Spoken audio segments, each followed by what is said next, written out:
আসসালামু আলাইকুম। আজকে আমরা দেখাবো চিংড়ি মাছ দিয়ে কচুরমুখী বা কচুর ছড়া রান্নার রেসিপি। কচুরমুখীকে বিভিন্ন জায়গায় বিভিন্ন নামে বলা হয়, এটিকে আমরা কচুর ছড়া বলে থাকি। এখানে আমরা কচুর ছড়া দিয়ে চিংড়ি মাছ দিয়ে রান্না করব। এখানে আমরা কচুর ছড়াগুলোকে কেটে নিয়েছি এবং চিংড়ি মাছগুলোকে ভালো করে পরিষ্কার করে ধুয়ে নিয়েছি।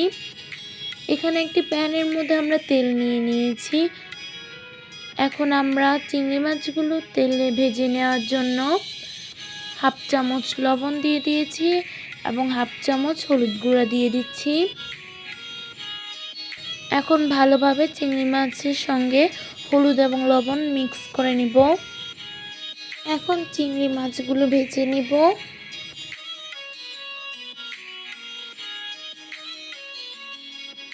দুই চামচ রসুন বাটা,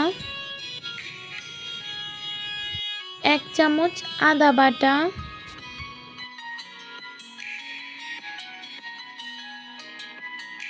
1/3 কাপ পেঁয়াজ কুচি,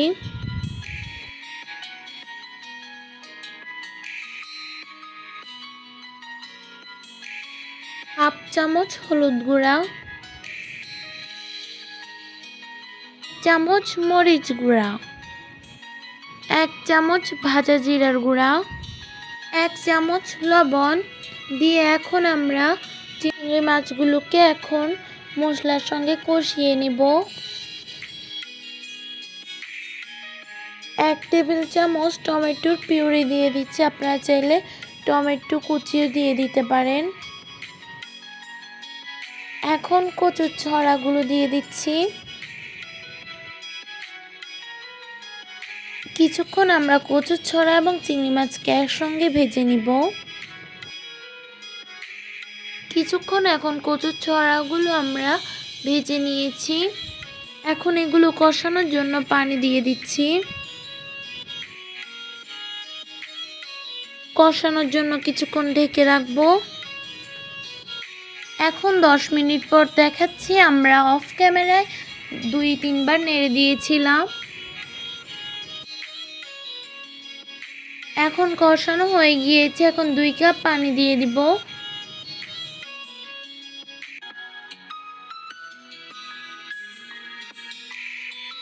রান্নাটি হওয়ার জন্য এখন আমরা ঢাকনা দিয়ে কিছুক্ষণ রেখে দিব। মাঝে মধ্যে 2-1 বার নেড়ে দিব। আবার দেখাচ্ছি আপনাদেরকে। এখন আমরা 6টি কাঁচামরিচ দিয়ে দিব ফ্লেভারের জন্য। এখন কচুর ছড়াগুলো সিদ্ধ হয়ে গিয়েছে। এখন আমরা এগুলোকে মিডিয়াম আঁচে রেখে রসুনের বাগার দিয়ে নিব। এখানে পর্যাপ্ত পরিমাণে তেল নিয়ে নিয়েছি। এখন এখানে 4টি রসুনের কোয়াকে কুচি করে ভেজে নিব।